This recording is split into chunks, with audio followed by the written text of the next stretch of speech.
Nazdar lidi, tady je MinecraftGamer.cz a já vám dneska ukážu, jak si pořídit originální Minecraft. Takže otevřeme si internetový prohlížeč a nejdřív si do vyhledávače napíšeme Minecraft.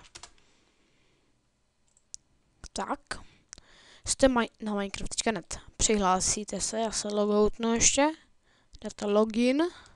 A na to napíšu teda své jméno, SteamSetin23 a přihlásíme se, anebo se registrujte. Jste přihlášení, výborně, první krok je hotový. Půjdete na pak www.mineshafter.appspot.com. Já jsem tady už všude přihlášený, takže tak, dáte login a musíte mít ještě účet tady, takže já tam napíšu svůj ten. Ne.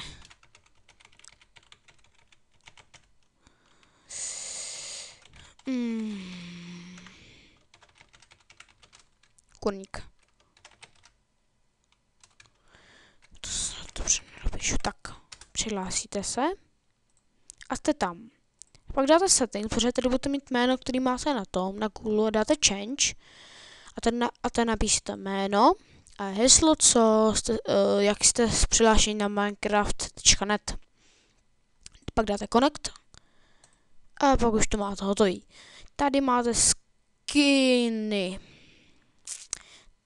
Tady máte skinu URL, takže mám tady takový základní, jako když máte Vares Minecraft, tak jak máte tam Steva, tak tohle je takový jakoby taky základní skin, to si ještě removu, teď dám tohleto a vidíte, mám tenhle skin.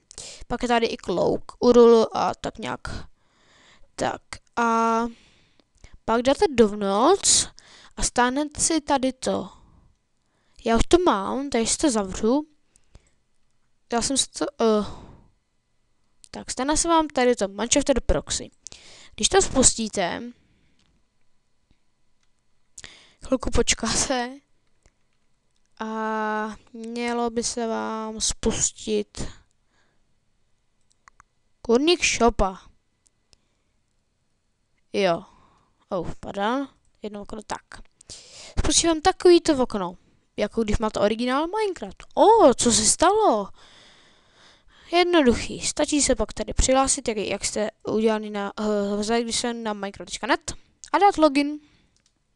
A tady máte originální Minecraft. Vidíte Quit Game, všechno. Tak, to zavřu. A dámy a pánové, pokud se vám toto video líbilo, určitě nezapomeňte lajknout a pokud máte zájem o další videa toho typu, určitě u mě dejte odběr a já se s váma loučím, takže čau.